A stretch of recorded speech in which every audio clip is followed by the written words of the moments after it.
At my wedding reception, I caught my mother-in-law dropping something into my drink when she thought no one was watching. So I swapped our glasses when she raised her toast. Moments later, she had no idea the real wedding drama was about to begin. And when she raised the toast, I smiled. That's when the real wedding drama began.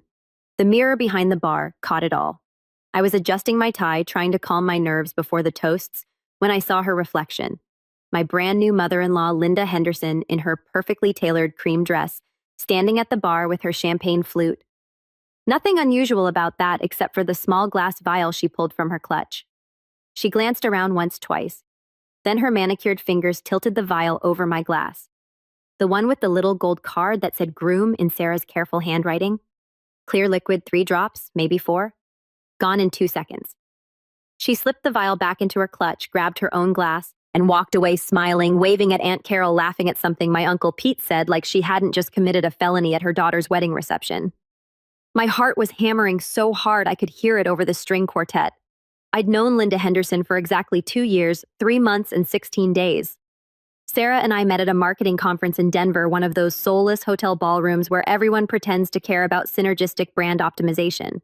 She was presenting on social media analytics. I was half asleep in the back row until she made a joke about influencer culture that actually landed. We got coffee after then dinner.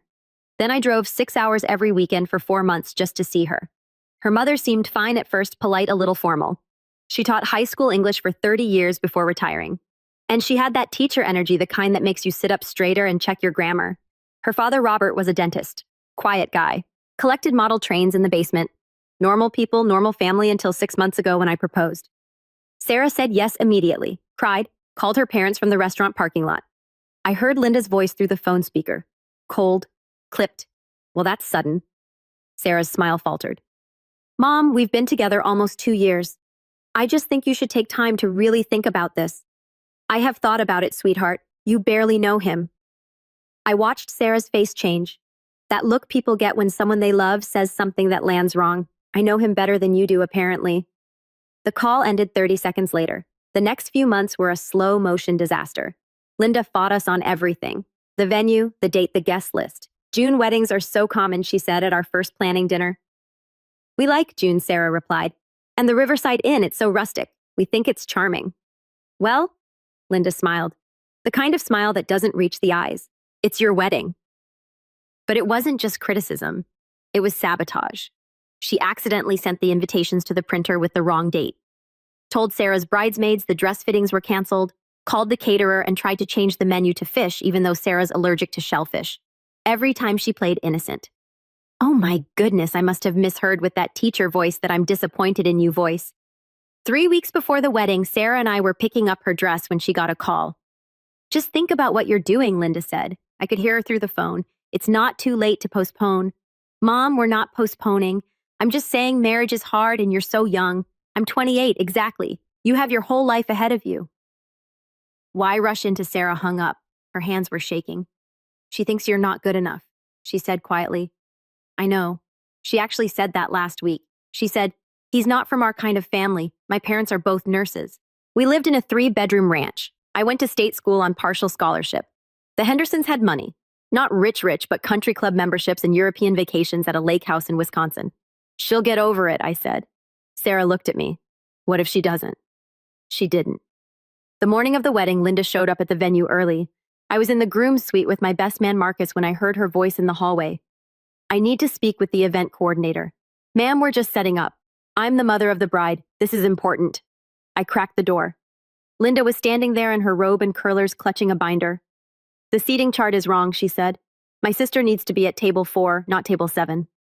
The coordinator, a tired woman named Beth who'd been setting up since 5 a.m., flipped through her clipboard. We finalized the chart 2 weeks ago based on your daughters. I don't care what my daughter said. I'm telling you what needs to happen. Marcus whistled low. Dude, your mother-in-law is intense. She tried to get Sarah to cancel. I said, seriously, why? I shrugged. I'm not good enough. Apparently you're a senior analyst at a Fortune 500 company. Yeah, but my dad's not a dentist. Marcus laughed, then stopped. Wait, you think she'd actually try to ruin the wedding? I think she'd love to ruin the wedding. He looked at me. You're paranoid, maybe. But 3 hours later, I was standing at the bar watching Linda Henderson poison my champagne. I didn't move for maybe 10 seconds, just stood there, heart racing, trying to process what I'd seen. She drugged me. My mother-in-law, a high school English teacher, for God's sake, just drugged my drink at my own wedding. The bartender was refilling someone's wine. The reception hall was chaos. 200 people string quartet flower arrangements that cost more than my first car. Nobody was watching the bar except me. I walked over slowly, casual, like I was just grabbing my drink. Linda's glass sat 2 feet from mine. Same champagne, same gold-rimmed flutes, but hers had her name card. Linda Henderson, mother of the bride. I looked around, nobody watching. I switched them. Her glass where mine had been. Mine where hers had been. Then I picked up what was now my glass, her clean one, and walked back to the head table. Sarah was laughing with her bridesmaids. She looked so happy, beautiful. Her dress was this vintage lace thing that made her look like she'd stepped out of a 1920s photograph. She had no idea her mother had just tried to drug me. I sat down, forced myself to breathe normally. Marcus leaned over. "You good, great. You look like you're about to throw up." "Wedding nerves," he laughed. "It's your reception. The hard part's over." I watched Linda glide back to the head table. She was smiling, chatting with my mother about the flower arrangements, playing the perfect mother-in-law. She sat down right in front of my glass, the poisoned one. The toast started 5 minutes later. Marcus went first. Funny speech about how we met in college, how I once tried to cook dinner for a date and set off the fire alarm. Everyone laughed. Sarah squeezed my hand. Then Linda stood up. She grabbed her glass, my glass, and smiled at the crowd. "I want to welcome my new son-in-law into our family," she said warmly. Her voice had that practice teacher cadence, clear, authoritative. "We are so blessed to have him." I felt Sarah relax beside me, but I was watching Linda's hand, watching her fingers wrapped around the stem of that glass. "Marriage is a partnership," Linda continued. "It takes work, commitment, trust." She looked right at me on that last word. To the happy couple, she raised the glass. Everyone raised theirs. I raised mine, her clean glass, and watched her. She took a long drink. I pretended to sip. Then she sat down, still smiling, and set the glass on the table. Nothing happened at first. 2 minutes passed, then 3. Linda was talking to my father about his golf game, laughing at something he said. Her face looked normal. Fine. Then I saw it. A flicker. Just for a second, her eyes lost focus. She blinked, touched her forehead. "You okay, Mom?" Sarah asked. "Fine, sweetheart." Linda smiled, just emotional, but her hand was trembling. Another minute passed. She tried to pick up her water glass, missed, knocked it over. "Mom, I'm fine." Linda stood up. Her legs buckled. Robert caught her. "Linda, what's wrong? I don't." Her words were slurring. "I don't feel." She collapsed into her chair, face pale, eyes unfocused. The reception hall went silent. "Someone call 911. Robert shouted. Chaos erupted, guests crowding around Sarah, crying. Marcus pulling out his phone. I stood up slowly and walked to the bar. The bartender was panicking. "I don't know what happened. I swear all I served was champagne." "She had more than champagne," I said quietly.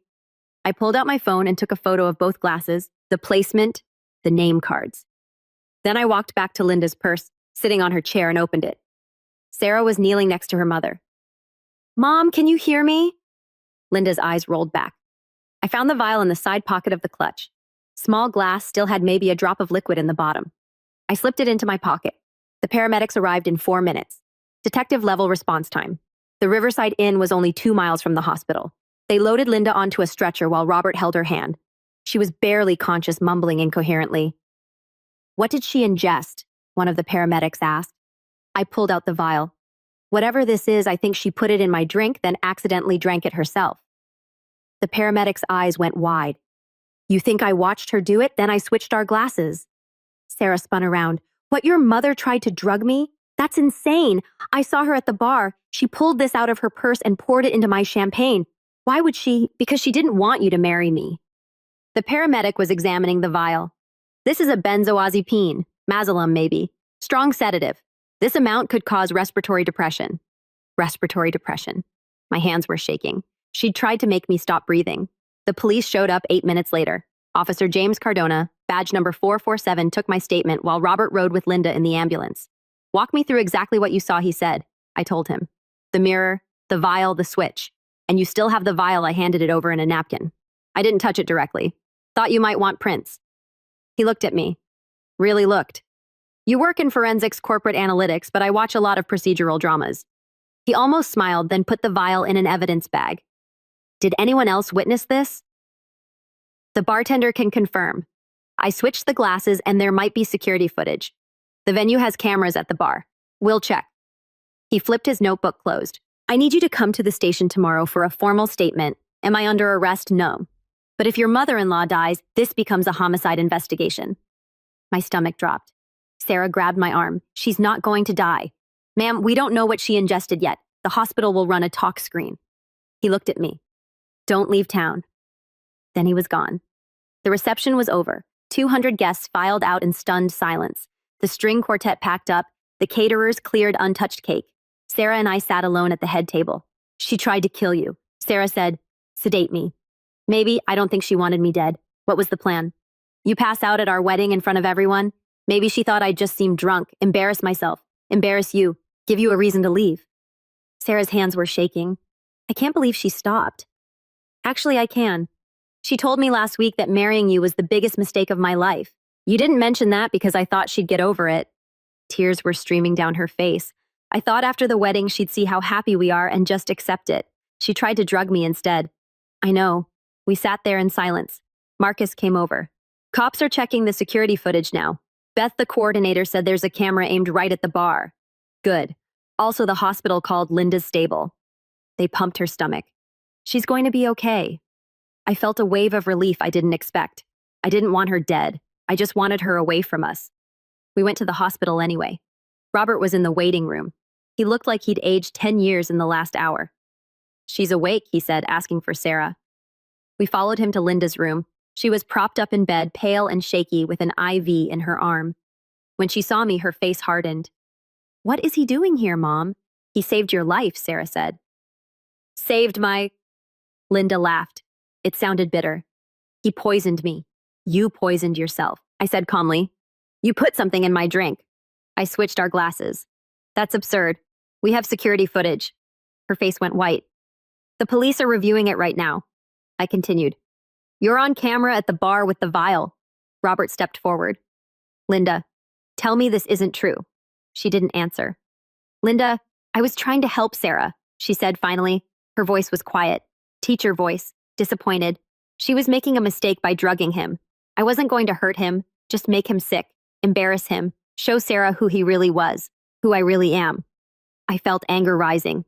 You don't even know me. I know your type, my type. Social climbers users. You saw Sarah's family our money and I make $85,000 a year. I said, I paid for half this wedding myself.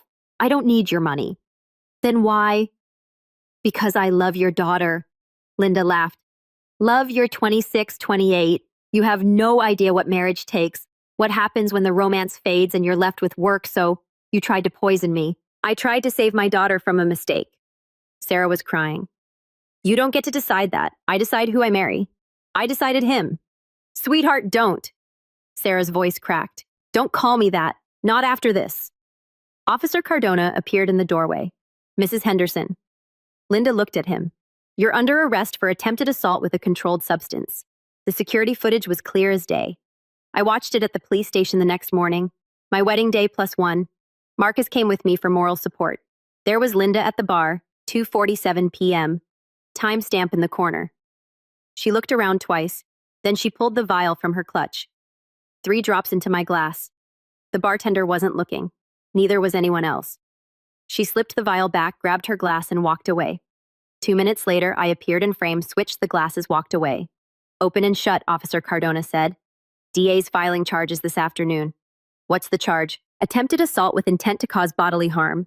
Possession of a controlled substance with intent to distribute. Could be 5 to 7 years. 5 to 7 years. My mother-in-law was going to prison. The news hit social media within hours. Mother-in-law arrested for poisoning groom at wedding reception. My phone exploded. Texts, calls, emails from reporters. Sarah and I ignored all of it. We went on our honeymoon anyway. 2 weeks in Scotland we'd planned for months. It felt surreal. Hiking through the Highlands, touring castles, trying to pretend the last 48 hours hadn't happened. Do you think she'll actually go to prison? Sarah asked. One night we were in a pub in Edinburgh. Rain drumming on the windows, whiskey warming my chest. I don't know.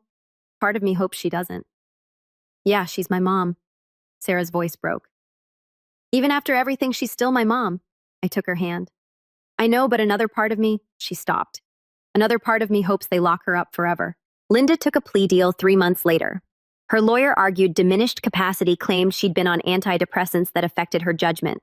The DA wasn't buying it. The judge sentenced her to 2 years in county jail, eligible for parole after 18 months. Sarah didn't attend the sentencing, neither did Robert. He filed for divorce 2 weeks after the arrest. 32 years of marriage, gone. I went, though, sat in the back of the courtroom with Marcus. Linda looked smaller somehow, older. Her hair was gray. She'd stopped dyeing it, no makeup, county jumpsuit instead of designer dresses. When the judge asked if she had anything to say, she stood up. I just wanted what was best for my daughter. The judge, a woman in her 60s with steel gray hair, leaned forward. Mrs. Henderson, I've been on this bench for 23 years.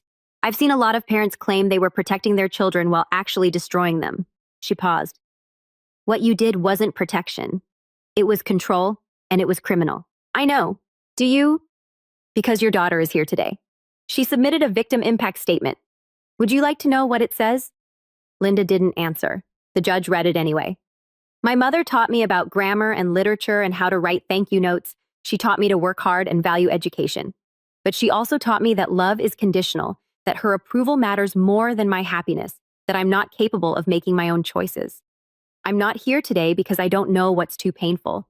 I'm not here because I'm building a life with someone who actually trusts me to know my own mind. I hope she gets help, but I don't forgive her. The courtroom was silent. Linda was crying. The judge sentenced her to 24 months. As they led her away in handcuffs, she looked back once, not at me, at the empty seat where Sarah should have been. Sarah and I got the video from the courthouse. We watched it once together in our apartment, the one we just moved into, 20 minutes from her old neighborhood, 400 meters from her mother. When it ended, Sarah closed her laptop. Do you regret it? She asked, switching the glasses. No. Even knowing she'd go to prison, she made that choice. Not me, but if you just, I don't know, knocked the glass over, confronted her. She still drugged me. The crime still happened. Sarah was quiet for a long time. I miss her, she said finally. I know. Is that crazy? She tried to hurt you and I still miss her. She's your mom. That's not crazy. I don't think I'll ever forgive her. You don't have to. She leaned against me. Thank you for what? For not making me choose. I'd never make you choose. She did every day and you never have. We sat there in the dark. Outside cars passed, sirens in the distance. Normal city sounds. Inside, we were building something new. Something that didn't require poison to survive. 18 months later, Linda was released on parole. Sarah got a letter. Her mother's handwriting. 3 pages. She read it once, then put it in a drawer. What did it say? I asked that she's sorry that she's in therapy, that she wants to meet for coffee. Are you going to? I don't know. Sarah looked at me. Would you be okay if I did? It's not about what I'm okay with. Yes, it is. No, I said it's about what you need. If you want to see her, see her. If you don't, don't. Just like that. Just like that. She smiled. Small, sad. She was right about one thing, Sarah said. What's that marriage is work? Yeah, but it's the good kind of work. The kind that builds something instead of tearing it down. I kissed her forehead. For what it's worth, I'd marry you again, even knowing what happens at the reception. Especially knowing best wedding toast I ever saw. She laughed. Actually laughed. You're terrible. You married me anyway. I did? She picked up the letter, held it for a moment, then put it back in the drawer. I'm not ready yet. Maybe someday, but not yet. Okay. Is that really okay, Sarah? You get to decide. That's the whole point.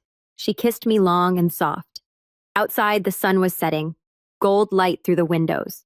We'd survived the worst thing either of us could imagine, and we were still here, still building, still choosing each other. The letter stayed in the drawer for another year.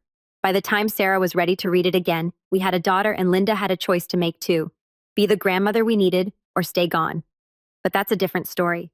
This one ends at the wedding with switched glasses, with justice served, with Sarah squeezing my hand in the courtroom and whispering, she really should have checked which glass was which.